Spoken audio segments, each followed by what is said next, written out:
सबसे पहले आहद कीजिए कि इंशाअल्लाह जो कुछ सुना है और जो कुछ सुनेंगे इस पर अमल करेंगे इंशाअल्लाह। हाथ उठाइए और वादा कीजिए और ऐवान तक इस पैगाम को पहुंचाइए, सैटेलाइट के जरिए पहुंचाइए कि आज हम जो कि सरजमीन से ऐवाने हिंद तक ये पैगाम पहुंचाना चाहते हैं कि हम तैयार हैं तहफ़्फ़ुज़ आईने हिंद के लिए, हम तैयार हैं तहफ़्फ़ुज़ औक़ाफ़ के लिए और हम तैयार हैं जमहूरियत की बका के लिए। हम माजी में भी जमहूरियत की बका के लिए थे और आज भी हैं, इंशाअल्लाह हम रहेंगे। बोलिए इंशाअल्लाह। बुजुर्गों, मुझे उन्वान दिया गया है तहफ़्फ़ुज़ औक़ाफ़ का। तहफ़्फ़ुज़ औक़ाफ़ का औक़ाफ़ गौर से समझने की जरूरत है। 15 मिनट का वक्त है और कोशिश करूंगा कि इस 15 मिनट को बिल्कुल कीमती बनाऊं और अराकीन तहफ़्फ़ुज़ शरीयत के लिए और खुद अपने लिए इसको ज़ाद आखिरत बनाऊं। औक़ाफ़ वक्फ की जमा है। वक्फ क्या है इसको समझने की जरूरत है। इस्लाम में 2 तरह का नफा है। एक नफा वो है जो वक्ती है और एक नफा वो है जो दवाम और इस्तिमरार के साथ है। दवामी शक्ल में एक नफा वो ये है कि माजी में ही नहीं बल्कि अहदे रिसालत माब सल्लल्लाहु अलैहि वसल्लम के जमाने में भी ये रिवाज था और ये तरीका था। बल्कि जब ये आयत नाजिल हुई जो मैंने आपके सामने पढ़ी, लन तनालुल बिर्र हत्ता तुनफिकू मिम्मा तुहिब्बून, कि लोगों, जब तक तुम अपनी महबूब चीज को अल्लाह के रास्ते में खर्च नहीं करोगे अल्लाह की रजा नहीं पा सकते हो, खुशनुदी नहीं पा सकते हो। मजलिसे नबुव्वत मुआब सल्लल्लाहु अलैहि वसल्लम में हजरत अबू तलहा अंसारी रजी अल्लाह ताला अन्हु मौजूद थे और उनके नजदीक बाग बैरहा सबसे महबूब बाग था। अल्लाह के रसूल सल्लल्लाहु अलैहि वसल्लम के सामने वो खड़े हुए और उन्होंने बैरहा बाग को वक्फ कर दिया। वक्फ अल्लाह की मिल्कियत में लोगों के नफा पहुंचाने के लिए अशियाए गैर मनकूला और जो अशियाए गैर मनकूला के ताबे हैं उसको अल्लाह की रजा के लिए और लोगों के नफा के लिए वक्फ करना यही वक्फ है। उसको हिबा कर देना यही वक्फ है। जमाने जाहिलियत में और ये रिवाज नहीं था, रसूलुल्लाह सल्लल्लाहु अलैहि वसल्लम के जमाने में रिवाज हुआ। कुरान की आयत जब नाजिल हुई तो हजरत अबू तलहा अंसारी रजी अल्लाह ताला अन्हु ने बाग को वक्फ किया। हिंदुस्तान में ये वक्फ का रिवाज आजादी से पहले मुसलमानों ने बड़ी जायदाद को वक्फ किया है। कभी वक्फ किया है जमीन को मस्जिद के लिए, कभी वक्फ किया है जमीन को मदरसे के लिए, कभी वक्फ किया है जमीन को वक्फ किया है आम मुसलमानों के नफा के लिए वक्फ किया है। ये रिवाज उसी जमाने में से चल रहा था। उस जमाने में वक्फ मुकम्मल हो जाता था। लोगों वाकिफ ने अगर वक्फ किया जमीन को तो कह देने से जमीन वक्फ हो जाती थी। अल्लाह की रजा के लिए आमतुन्नास के लिए वक्फ किया, वक्फ आम हो जाता था, वक्फ ताम हो जाता था। मुफ्ताबे कौल यही है कि जैसे वाकिफ ने वक्फ करने वाले ने जमीन को अल्लाह के राह में देने वाले ने ये कह दिया कि हमने इस जमीन को मदरसे के लिए वक्फ कर दिया। गौर से सुनिएगा, मैं 15 मिनट का वक्त मिला है और इसी को बयान करके मैं रुखसत हो जाना चाहूँगा। चूँकि एक इल्मी बात है इसलिए इसको समझने की ज़रूरत है कि अगर वक्फ कर दिया तो मुफ्ताबे कौल के मुताबिक वाकिफ की मिल्कियत से वो ज़मीन निकल करके आमतुन्नास की मिल्कियत में चली जाती थी।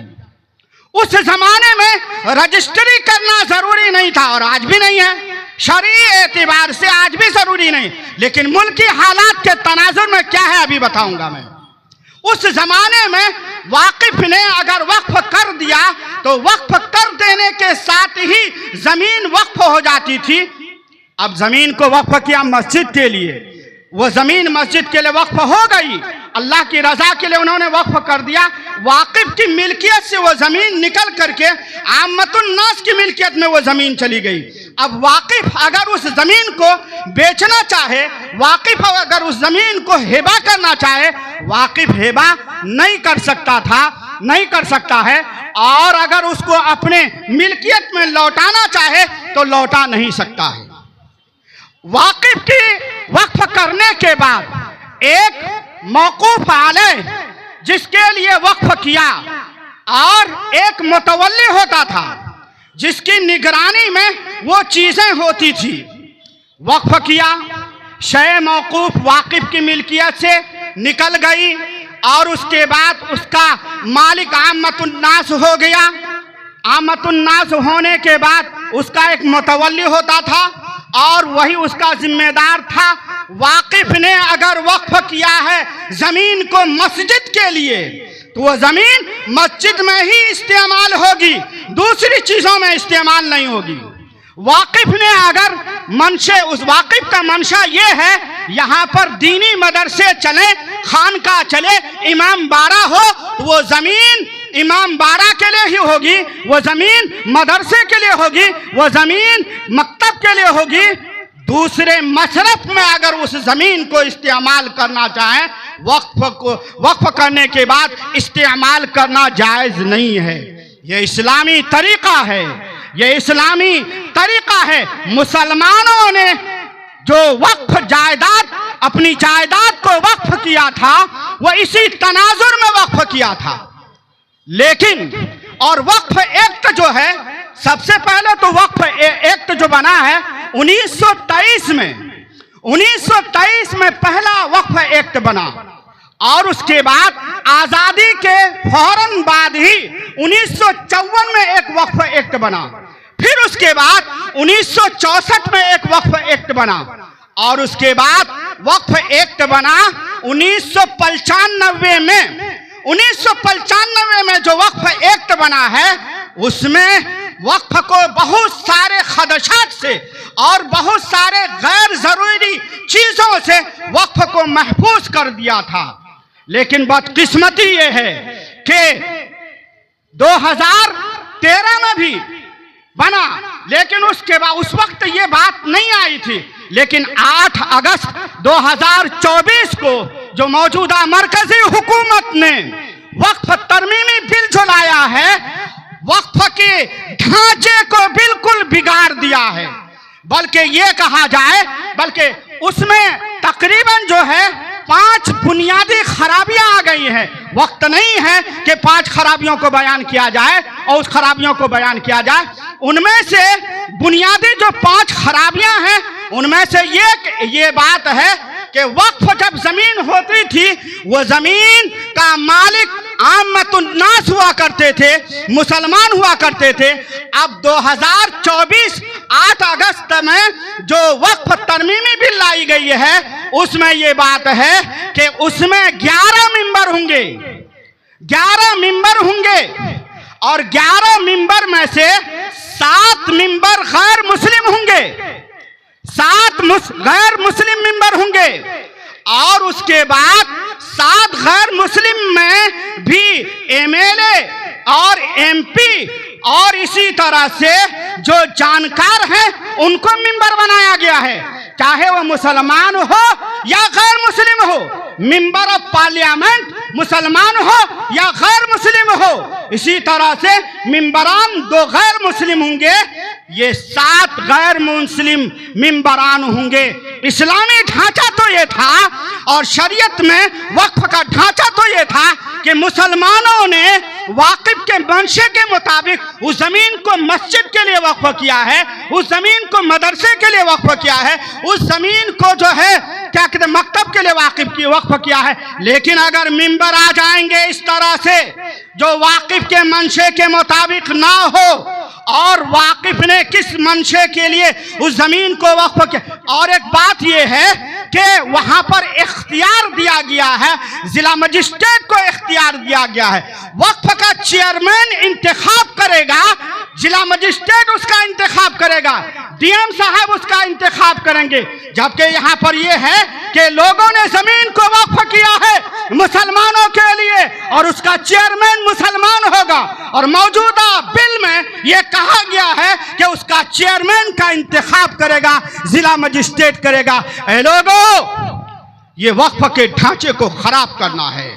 वक्फ का ढांचा खराब होगा और वक्फ के अगर ये मंशा इसलिए है, उनका मंशा क्या है, हुकूमत का मंशा ये है कि चूंकि मुसलमानों ने बड़ी जायदाद मुल्क हिंदुस्तान के अंदर वक्फ किया है और बहुत सारी जायदाद पर उनका नाजायज कब्जा है, वो इस बिल को ला करके ये साबित करना चाहता है ये वक्फ है, इसमें तमाम लोगों की मिल्कियत है। गोया के मुसलमानों की मिल्कियत को खत्म करना है, अशियाए मौकूफा में गैर मुस्लिमों को दखल करना होगा। क्या आप धोखी वालों इसके लिए तैयार है? नहीं है तैयार? बोलिए हम तैयार नहीं है, बोलिए हम तैयार नहीं हैं। हाथ लहरा के कहिए हम इसके लिए तैयार नहीं है। वो संग गरा जो हायल है रास्ते से हटाकर दम लेंगे, हम राह वफा के रहरो हैं मंजिल पे ही जाकर दम लेंगे। हम जो कि हाथ के इस प्लेटफॉर्म से ऐवान तक ये पैगाम पहुंचाना चाहते हैं, हम इस बिल के खिलाफ हैं, हम इस बिल के खिलाफ हैं, हम अपना तहफ़्फ़ुज़ चाहते हैं, हम अपना तहफ़्फ़ुज़ चाहते हैं, औकाफ का तहफ़्फ़ुज़ चाहते हैं। और 1 मिनट में आप लोगों को ये पैगाम देना चाहूंगा, तहफ़्फ़ुज़ तहफ़्फ़ुज़ बोलने से तहफ़्फ़ुज़ नहीं होगा लोगों। तहफ़्फ़ुज़ अगर चाहते हैं आप इस मुल्क के अंदर, अगर आप चाहते हैं आपके तमाम इस्लामी तशख़्ख़ुसात का तहफ़्फ़ुज़ हो, तो सबसे पहले तालीमी मैदान में आना होगा और उसके बाद तालीमी हथियार को अपनाना होगा। जमहूरियत की अगर हिफाजत चाहते हैं तो आपको माजी की कदामत पसंदी को ख़त्म करना होगा और आज की दुनिया में सियासत के मैदान में आना होगा। मिंबर से लेकर के 2014 के भी इजलास में मैंने यहाँ पर कहा था, जो कि वालों और जिला अररिया के लोगों, अगर तुम चाहते हो तुम्हारा वक़ार अगर हो हिंदुस्तान में, तो सियासी मैदान में भी आज आना होगा। मिंबर से लेकर के पार्लियामेंट तक आपको सियासी मैदान में आना होगा। इन्हीं चंद कलिमात के साथ फिर एक मर्तबा हम अराकीन तहफ़्फ़ुज़ शरीयत को दिल की गहराई से मुबारकबादी पेश करना चाहते हैं कि आपने नित नए मसाइल जिस वक्त हिंदुस्तान में खड़े हो रहे हैं, उस वक्त नौजवानों को आपने जुर्रत दिया है, आपने हिम्मत दिया है। आपका ये पैगाम मुल्क हिंदुस्तान की जमहूरियत तक पहुँचेगा और ऐवान तक पहुँचेगा। इंशाअल्लाह तहफ़्फ़ुज़ होगा, बोलिए इंशाअल्लाह तहफ़्फ़ुज़ होगा, हमारी शरीयत का तहफ़्फ़ुज़ होगा, हमारे आइन का तहफ़्फ़ुज़ होगा और हमारा मुल्क हिंदुस्तान बचेगा। हिंदुस्तान जिंदाबाद जिंदाबाद।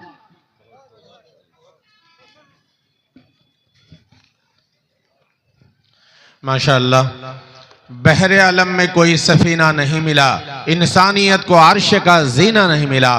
तहफ़्फ़ुज़ औक़ाफ़ और तहफ़्फ़ुज़ शरीयत बेदारी कॉन्फ्रेंस के हवाले से हमारा और आपका यहाँ आना हुआ। गुफ्तगू और बातचीत पुरमग़्ज़ जामे ख़िताब भी आपने सुने। बिहम्दिल्लाह इस वक्त हज़रत मुफ्ती इनामुल बारी साहब कासमी का बड़ा जामे ख़िताब रहा, आलिमाना फाजिलाना और बहुत खूबसूरत अंदाज में इनकी गुफ्तगू भी रही। अल्लाह करे हम सब लोग तहफ़्फ़ुज़ औक़ाफ़ के हवाले से, तहफ़्फ़ुज़ शरीयत के हवाले से, तहफ़्फ़ुज़ दीन के हवाले से, तहफ़्फ़ुज़ बक़ा और नस्ल इंसानी के हवाले से हम सब लोग शुद्ध बुद्ध रखने वाले बन जाएं। हमारे बीच बहुत ही बावकार और जिंदा दिल विधायक मंत्री आली जनाब शाहनवाज आलम साहब है कि वीडियोस आप तक जो पहुंचा, आपने देखा, आपको पसंद आया होगा। पसंद आ जाए दोस्तों में ज़रूर शेयर करें और पहली बार हैं सब्सक्राइब ज़रूर करें। मिलते हैं फिर दूसरे वीडियोस में। अस्सलाम वालेकुम।